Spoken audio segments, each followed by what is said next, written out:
This is a continuation of The Scarlet Letter by Nathaniel Hawthorne, comprising chapters 19 and 20.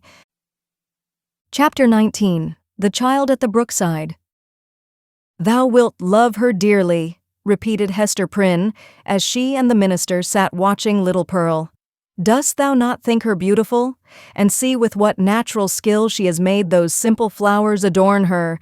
Had she gathered pearls and diamonds and rubies in the wood, they could not have become her better. She is a splendid child, but I know whose brow she has." "Dost thou know, Hester," said Arthur Dimmesdale with an unquiet smile, "that this dear child, tripping about always at thy side, hath caused me many an alarm? Methought, oh, Hester, what a thought is that, and how terrible to dread it, that my own features were partly repeated in her face, and so strikingly that the world might see them, but she is mostly thine." "No, not mostly," answered the mother with a tender smile. "A little longer, and thou needest not to be afraid to trace whose child she is, but how strangely beautiful she looks, with those wild flowers in her hair. It is as if one of the fairies, whom we left in our dear old England, had decked her out to meet us." It was with a feeling which neither of them had ever before experienced that they sat and watched Pearl's slow advance. In her was visible the tie that united them. She had been offered to the world, these 7 years past, as the living hieroglyphic in which was revealed the secret they so darkly sought to hide, all written in this symbol, all plainly manifest. Had there been a prophet or magician skilled to read the character of flame, and Pearl was the oneness of their being. Be the foregone evil what it might, how could they doubt that their earthly lives and future destinies were conjoined when they beheld at once the material union and the spiritual idea in whom they met, and were to dwell immortally together? Thoughts like these, and perhaps other thoughts, which they did not acknowledge or define, threw an awe about the child as she came onward. "Let her see nothing strange, no passion nor eagerness in thy way of accosting her," whispered Hester. "Our Pearl is a fitful and fantastic little elf sometimes. Especially, she is seldom tolerant of emotion when she does not fully comprehend the why and wherefore. But the child hath strong affections. She loves me, and will love thee."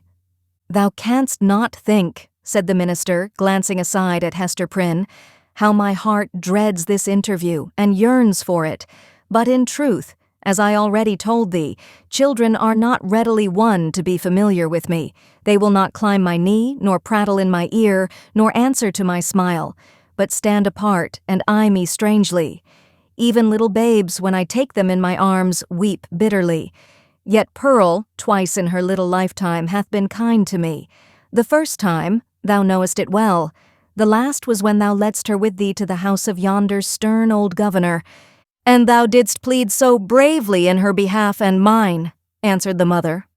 "I remember it, and so shall little Pearl. Fear nothing. She may be strange and shy at first, but will soon learn to love thee." By this time Pearl had reached the margin of the brook and stood on the farther side, gazing silently at Hester and the clergyman, who still sat together on the mossy tree trunk, waiting to receive her. Just where she had paused, the brook chanced to form a pool, so smooth and quiet that it reflected a perfect image of her little figure with all the brilliant picturesqueness of her beauty, in its adornment of flowers and wreathed foliage, but more refined and spiritualized than the reality. This image, so nearly identical with the living Pearl, seemed to communicate somewhat of its own shadowy and intangible quality to the child herself. It was strange the way in which Pearl stood, looking so steadfastly at them through the dim medium of the forest gloom. Herself, meanwhile, all glorified with a ray of sunshine that was attracted thitherward as by a certain sympathy. In the brook beneath stood another child, another and the same, with likewise its ray of golden light. Hester felt herself, in some indistinct and tantalizing manner, estranged from Pearl, as if the child, in her lonely ramble through the forest, had strayed out of the sphere in which she and her mother dwelt together, and was now vainly seeking to return to it. There was both truth and error in the impression. The child and mother were estranged, but through Hester's fault, not Pearl's. Since the latter rambled from her side, another inmate had been admitted within the circle of the mother's feelings, and so modified the aspect of them all that Pearl, the returning wanderer, could not find her wonted place and hardly knew where she was. "I have a strange fancy," observed the sensitive minister, "that this brook is the boundary between two worlds, and that thou canst never meet thy Pearl again. Or is she an elfish spirit who, as the legends of our childhood taught us, is forbidden to cross a running stream? Pray hasten her, for this delay has already imparted a tremor to my nerves." "Come, dearest child," said Hester encouragingly, and stretching out both her arms. "How slow thou art! When hast thou been so sluggish before now? Here is a friend of mine, who must be thy friend also. Thou wilt have twice as much love, henceforward, as thy mother alone could give thee. Leap across the brook and come to us. Thou canst leap like a young deer." Pearl, without responding in any manner to these honey-sweet expressions, remained on the other side of the brook. Now she fixed her bright, wild eyes on her mother, now on the minister, and now included them both in the same glance, as if to detect and explain to herself the relation which they bore to one another. For some unaccountable reason, as Arthur Dimmesdale felt the child's eyes upon himself, his hand, with that gesture so habitual as to have become involuntary, stole over his heart. At length, assuming a singular air of authority, Pearl stretched out her hand, with the small forefinger extended and pointing evidently towards her mother's breast. And beneath, in the mirror of the brook, there was the flower-girdled and sunny image of little Pearl, pointing her small forefinger too. "Thou strange child, why dost thou not come to me?" exclaimed Hester. Pearl still pointed with her forefinger, and a frown gathered on her brow, the more impressive from the childish, the almost baby-like aspect of the features that conveyed it. As her mother still kept beckoning to her and arraying her face in a holiday suit of unaccustomed smiles, the child stamped her foot with a yet more imperious look and gesture. In the brook, again, was the fantastic beauty of the image, with its reflected frown, its pointed finger, and imperious gesture, giving emphasis to the aspect of little Pearl. "Hasten, Pearl, or I shall be angry with thee," cried Hester Prynne, who, however inured to such behavior on the elf child's part at other seasons, was naturally anxious for a more seemly deportment now. "Leap across the brook, naughty child, and run hither, else I must come to thee." But Pearl, not a whit startled at her mother's threats, any more than mollified by her entreaties, now suddenly burst into a fit of passion, gesticulating violently and throwing her small figure into the most extravagant contortions. She accompanied this wild outbreak with piercing shrieks, which the woods reverberated on all sides, so that, alone as she was in her childish and unreasonable wrath, it seemed as if a hidden multitude were lending her their sympathy and encouragement. Seen in the brook once more was the shadowy wrath of Pearl's image, crowned and girdled with flowers, but stamping its foot, wildly gesticulating, and, in the midst of all, still pointing its small forefinger at Hester's bosom. "I see what ails the child," whispered Hester to the clergyman, and turning pale in spite of a strong effort to conceal her trouble and annoyance. "Children will not abide the slightest, change in the accustomed aspect of things that are daily before their eyes. Pearl misses something which she has always seen me wear." "I pray you," answered the minister, "if thou hast any means of pacifying the child, do it forthwith, save it were the cankered wrath of an old witch, like Mistress Hibbins," added he, attempting to smile. "I know nothing that I would not sooner encounter than this passion in a child. In Pearl's young beauty, as in the wrinkled witch, it has a preternatural effect. Pacify her if thou lovest me."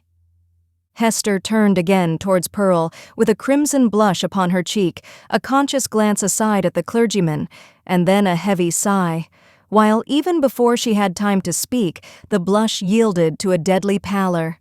"Pearl," said she sadly, "look down at thy feet, there, before thee, on the hither side of the brook." The child turned her eyes to the point indicated, and there lay the scarlet letter, so close upon the margin of the stream that the gold embroidery was reflected in it. "Bring it hither," said Hester. "Come thou and take it up," answered Pearl. "Was ever such a child?" observed Hester, aside to the minister. "Oh, I have much to tell thee about her, but in very truth she is right as regards this hateful token. I must bear its torture yet a little longer, only a few days longer, until we shall have left this region and look back hither as to a land which we have dreamed of.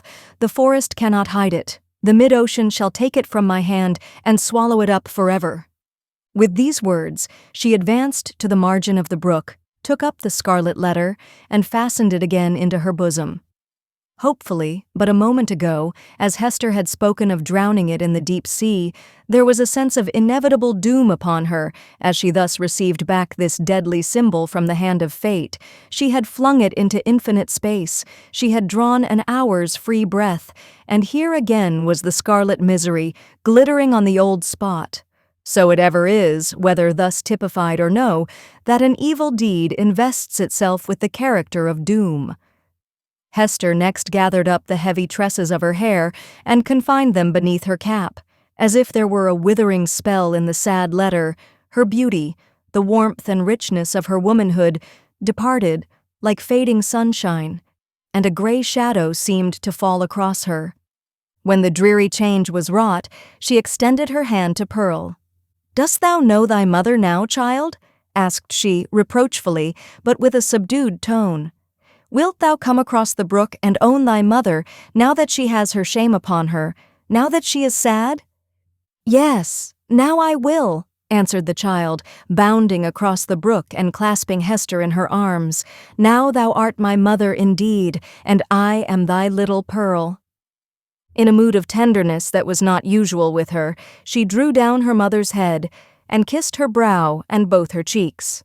But then, by a kind of necessity that always impelled this child to alloy whatever comfort she might chance to give with a throb of anguish, Pearl put up her mouth and kissed the scarlet letter too.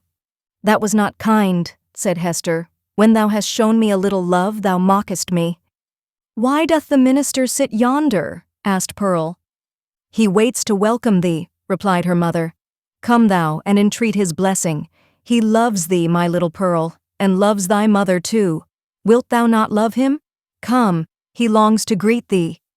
"Doth he love us?" said Pearl, looking up with acute intelligence into her mother's face. "Will he go back with us, hand in hand, we three together, into the town?" "Not now, dear child," answered Hester. "But in days to come he will walk hand in hand with us. We will have a home and fireside of our own, and thou shalt sit upon his knee, and he will teach thee many things and love thee dearly.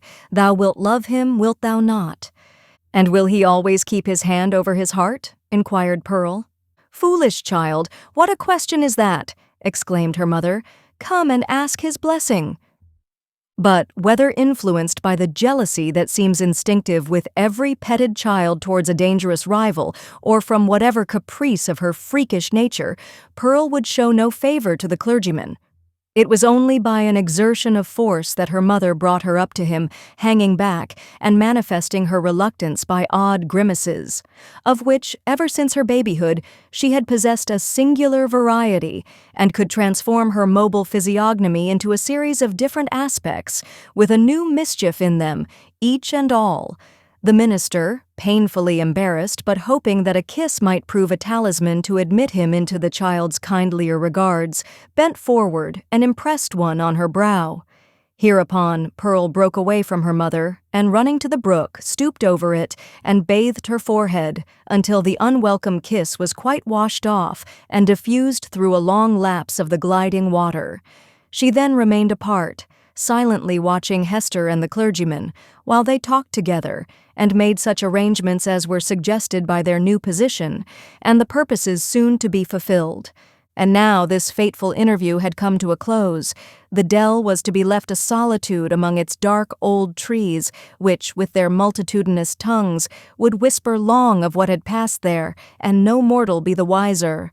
And the melancholy brook would add this other tale to the mystery with which its little heart was already overburdened, and whereof it still kept up a murmuring babble, with not a whit more cheerfulness of tone than for ages heretofore.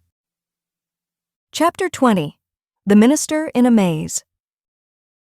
As the minister departed, in advance of Hester Prynne and little Pearl, he threw a backward glance, half expecting that he should discover only some faintly traced features or outline of the mother and the child, slowly fading into the twilight of the woods.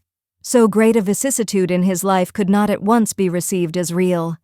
But there was Hester, clad in her gray robe, still standing beside the tree trunk, which some blast had overthrown a long antiquity ago, and which time had ever since been covering with moss, so that these two faded ones, with earth's heaviest burden on them, might there sit down together and find a single hour's rest and solace. And there was Pearl, too, lightly dancing from the margin of the brook, now that the intrusive third person was gone, and taking her old place by her mother's side. So the minister had not fallen asleep and dreamed. In order to free his mind from this indistinctness and duplicity of impression, which vexed it with a strange disquietude, he recalled and more thoroughly defined the plans which Hester and himself had sketched for their departure.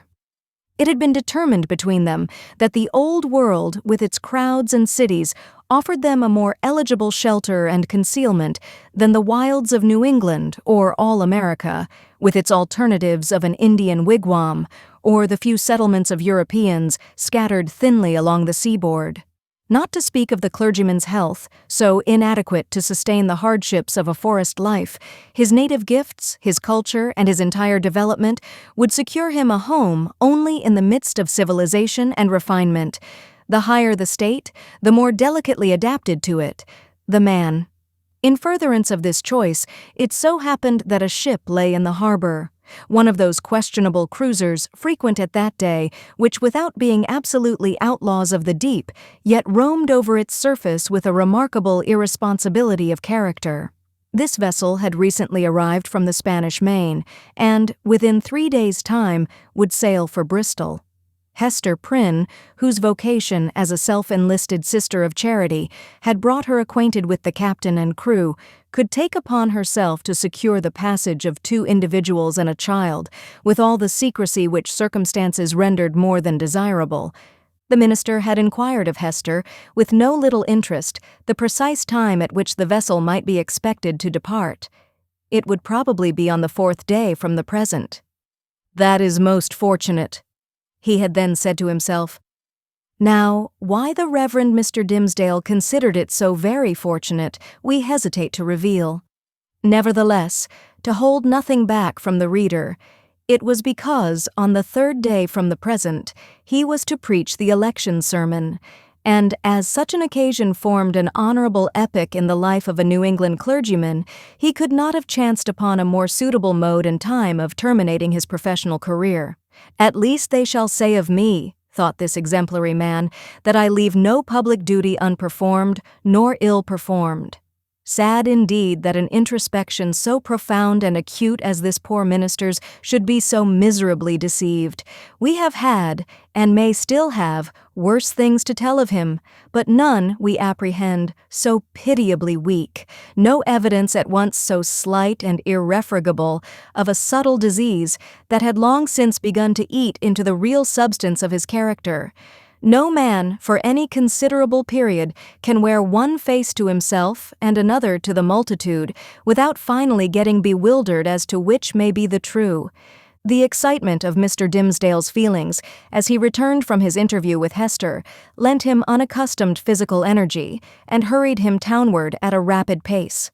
The pathway among the woods seemed wilder, more uncouth with its rude natural obstacles, and less trodden by the foot of man than he remembered it on his outward journey.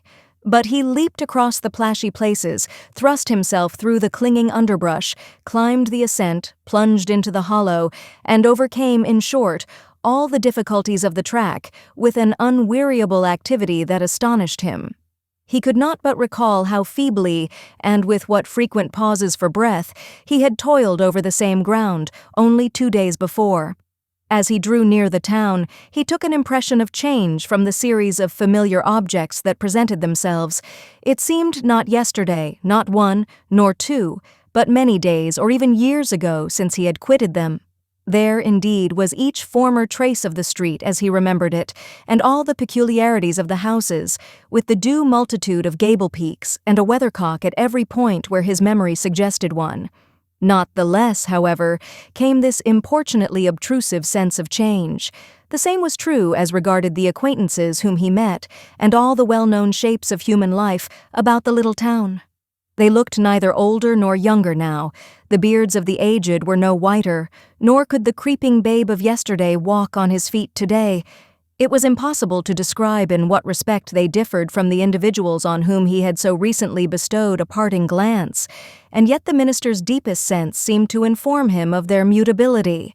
A similar impression struck him most remarkably as he passed under the walls of his own church.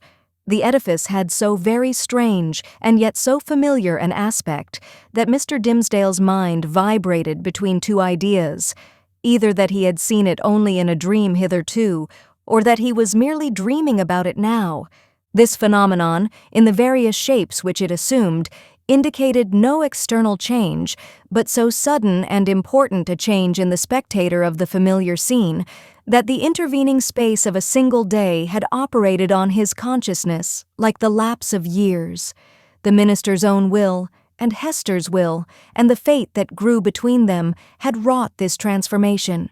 It was the same town as heretofore, but the same minister returned not from the forest.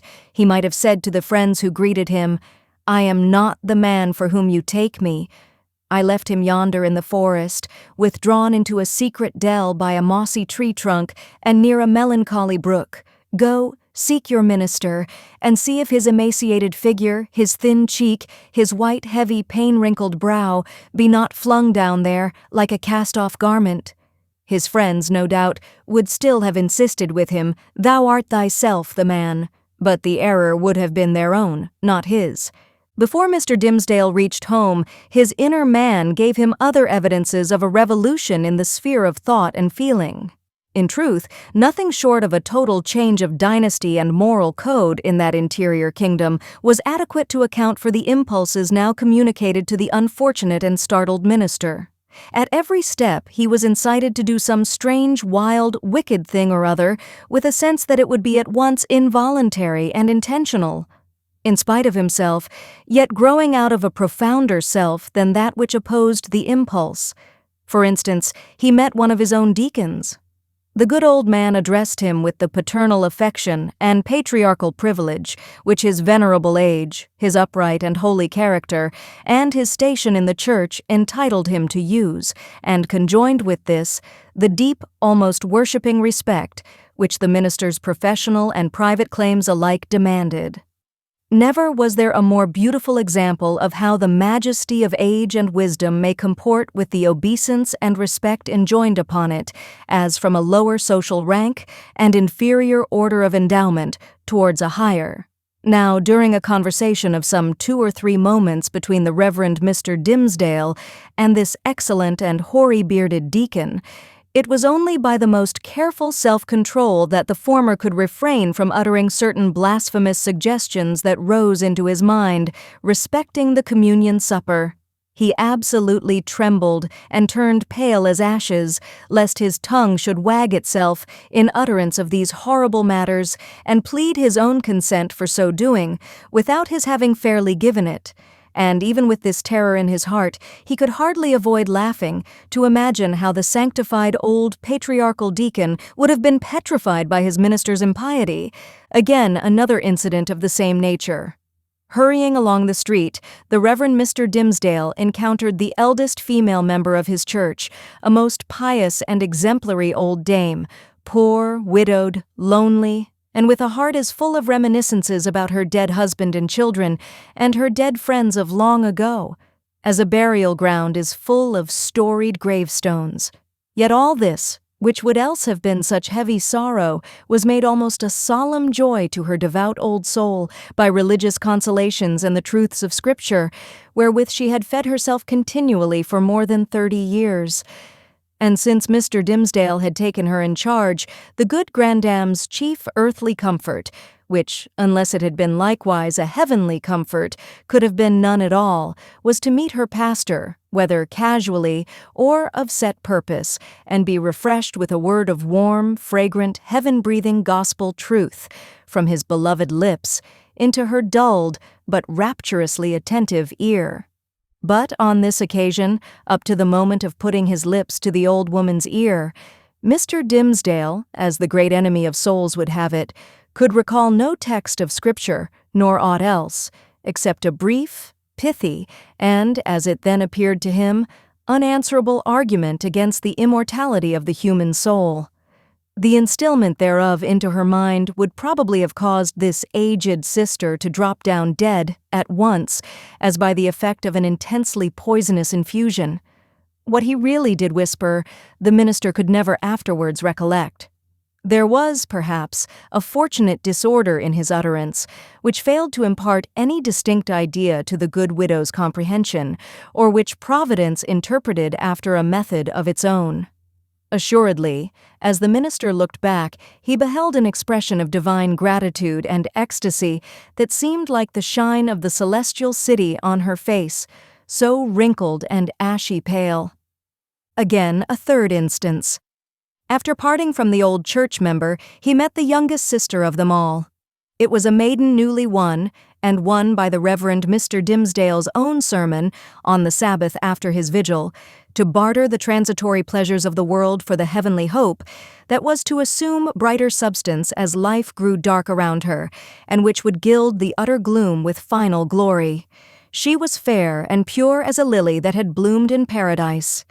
The minister knew well that he was himself enshrined within the stainless sanctity of her heart, which hung its snowy curtains about his image, imparting to religion the warmth of love, and to love a religious purity. Satan, that afternoon, had surely led the poor young girl away from her mother's side, and thrown her into the pathway of this sorely tempted, or, shall we not rather say, this lost and desperate man.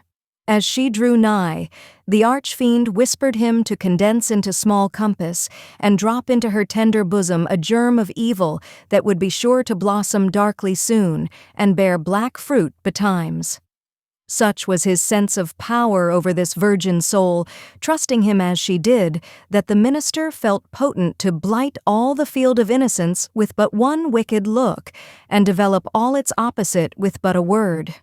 So, with a mightier struggle than he had yet sustained, he held his Geneva cloak before his face and hurried onward, making no sign of recognition, and leaving the young sister to digest his rudeness as she might. She ransacked her conscience, which was full of harmless little matters like her pocket or her work-bag, and took herself to task, poor thing, for 1,000 imaginary faults, and went about her household duties with swollen eyelids the next morning. Before the minister had time to celebrate his victory over this last temptation, he was conscious of another impulse, more ludicrous and almost as horrible. It was, we blush to tell it, it was to stop short in the road and teach some very wicked words to a knot of little Puritan children who were playing there and had but just begun to talk. Denying himself this freak as unworthy of his cloth, he met a drunken seaman, one of the ship's crew from the Spanish Main, and here, since he had so valiantly forborne all other wickedness, poor Mr. Dimmesdale longed, at least, to shake hands with the tarry blackguard and recreate himself with a few improper jests, such as dissolute sailors so abound with, and a volley of good, round, solid, satisfactory, and heaven-defying oaths. It was not so much a better principle as partly his natural good taste, and still more his buck-ramed habit of clerical decorum, that carried him safely through the latter crisis. "What is it that haunts and tempts me thus?" cried the minister to himself at length, pausing in the street and striking his hand against his forehead. "Am I mad, or am I given over utterly to the fiend? Did I make a contract with him in the forest and sign it with my blood? And does he now summon me to its fulfillment by suggesting the performance of every wickedness which his most foul imagination can conceive?" At the moment when the Reverend Mr. Dimmesdale thus communed with himself and struck his forehead with his hand, old Mistress Hibbins, the reputed witch lady, is said to have been passing by. She made a very grand appearance, having on a high headdress, a rich gown of velvet, and a ruff done up with the famous yellow starch, of which Anne Turner, her especial friend, had taught her the secret before this last good lady had been hanged for Sir Thomas Overbury's murder.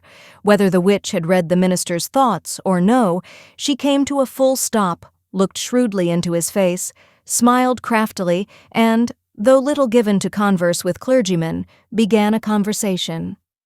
"So, Reverend Sir, you have made a visit into the forest," observed the witch lady, nodding her high headdress at him. "The next time I pray you to allow me only a fair warning, and I shall be proud to bear you company. Without taking over much upon myself, my good word will go far towards gaining any strange gentleman a fair reception from yonder potentate you wot of." "I profess, madam," answered the clergyman with a grave obeisance, such as the lady's rank demanded and his own good breeding made imperative, "I profess on my conscience and character that I am utterly bewildered as touching the purport of your words. I went not into the forest to seek a potentate, neither do I, at any future time, design a visit thither, with a view to gaining the favor of such a personage. My one sufficient object was to greet that pious friend of mine, the Apostle Eliot, and rejoice with him over the many precious souls he hath won from heathendom." "Ha, ha, ha!" cackled the old witch lady, still nodding her high headdress at the minister. "Well, well, we must needs talk thus in the daytime. You carry it off like an old hand. But at midnight, and in the forest, we shall have other talk together." She passed on with her aged stateliness, but often turning back her head and smiling at him, like one willing to recognize a secret intimacy of connection. "Have I then sold myself," thought the minister, "to the fiend whom, if men say true, this yellow-starched and velveted old hag has chosen for her prince and master?" The wretched minister, he had made a bargain very like it. Tempted by a dream of happiness, he had yielded himself, with deliberate choice, as he had never done before, to what he knew was deadly sin. And the infectious poison of that sin had been thus rapidly diffused throughout his moral system. It had stupefied all blessed impulses and awakened into vivid life the whole brotherhood of bad ones. Scorn, bitterness, unprovoked malignity, gratuitous desire of ill, ridicule of whatever was good and holy, all awoke to tempt even while they frightened him. And his encounter with old Mistress Hibbins, if it were a real incident, did but show his sympathy and fellowship with wicked mortals and the world of perverted spirits. He had, by this time, reached his dwelling on the edge of the burial ground and, hastening up the stairs, took refuge in his study. The minister was glad to have reached this shelter without first betraying himself to the world by any of those strange and wicked eccentricities to which he had been continually impelled while passing through the streets. He entered the accustomed room and looked around him on its books, its windows, its fireplace, and the tapestried comfort of the walls, with the same perception of strangeness that had haunted him throughout his walk from the forest dell into the town, and thitherward. Here he had studied and written, here gone through fast and vigil and come forth half alive, here striven to pray, here borne 100,000 agonies. There was the Bible in its rich old Hebrew, with Moses and the prophets speaking to him, and God's voice through all. There on the table with the inky pen beside it was an unfinished sermon with a sentence broken in the midst, where his thoughts had ceased to gush out upon the page 2 days before. He knew that it was himself, the thin and white-cheeked minister, who had done and suffered these things and written thus far into the election sermon. But he seemed to stand apart and eye this former self with scornful, pitying, but half-envious curiosity. That self was gone. Another man had returned out of the forest, a wiser one, with a knowledge of hidden mysteries which the simplicity of the former never could have reached. A bitter kind of knowledge that. While occupied with these reflections, a knock came at the door of the study, and the minister said, "Come in," not wholly devoid of an idea that he might behold an evil spirit. And so he did. It was old Roger Chillingworth that entered. The minister stood, white and speechless, with one hand on the Hebrew Scriptures and the other spread upon his breast. "Welcome home, Reverend Sir," said the physician. "And how found you that godly man, the Apostle Eliot? But methinks, dear sir, you look pale, as if the travel through the wilderness had been too sore for you. Will not my aid be requisite to put you in heart and strength to preach your election sermon?" "Nay, I think not so," rejoined the Reverend Mr. Dimsdale. "My journey and the sight of the holy apostle yonder, and the free air which I have breathed, have done me good after so long confinement in my study. I think to need no more of your drugs, my kind physician, good though they be, and administered by a friendly hand." All this time Roger Chillingworth was looking at the minister with the grave and intent regard of a physician towards his patient, but in spite of this outward show, the latter was almost convinced of the old man's knowledge, or at least his confident suspicion, with respect to his own interview with Hester Prynne. The physician knew then that in the minister's regard he was no longer a trusted friend, but his bitterest enemy. So much being known, it would appear natural that a part of it should be expressed. It is singular, however, how long a time often passes before words embody things, and with what security two persons, who choose to avoid a certain subject, may approach its very verge and retire without disturbing it. Thus, the minister felt no apprehension that Roger Chillingworth would touch, in express words, upon the real position which they sustained towards one another. Yet did the physician, in his dark way, creep frightfully near the secret. "Were it not better," said he, "that you use my poor skill tonight? Verily, dear sir, we must take pains to make you strong and vigorous for this occasion of the election discourse. The people look for great things from you, apprehending that another year may come about, and find their pastor gone." "Yea, to another world," replied the minister with pious resignation. "Heaven grant it be a better one. For in good sooth, I hardly think to tarry with my flock through the flitting seasons of another year. But touching your medicine, kind sir, in my present frame of body, I need it not." "I joy to hear it," answered the physician. "It may be that my remedies, so long administered in vain, begin now to take due effect. Happy man were I, and well deserving of New England's gratitude could I achieve this cure." "I thank you from my heart, most watchful friend," said the Reverend Mr. Dimsdale with a solemn smile. "I thank you, and can but requite your good deeds with my prayers." "A good man's prayers are golden recompense," rejoined old Roger Chillingworth as he took his leave. "Yea, they are the current gold coin of the New Jerusalem, with the king's own mint mark on them." Left alone, the minister summoned a servant of the house and requested food, which, being set before him, he ate with ravenous appetite.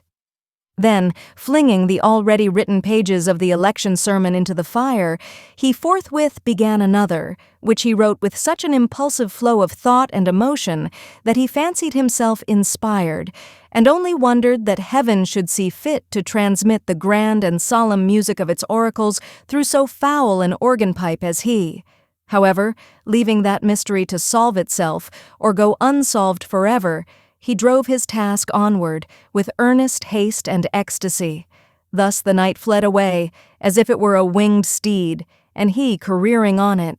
Morning came and peeped, blushing, through the curtains, and at last sunrise threw a golden beam into the study and laid it right across the minister's bedazzled eyes. There he was, with the pen still between his fingers, and a vast, immeasurable tract of written space behind him. This concludes the 13th part of 15 total of The Scarlet Letter by Nathaniel Hawthorne, produced by Best Audiobooks for free.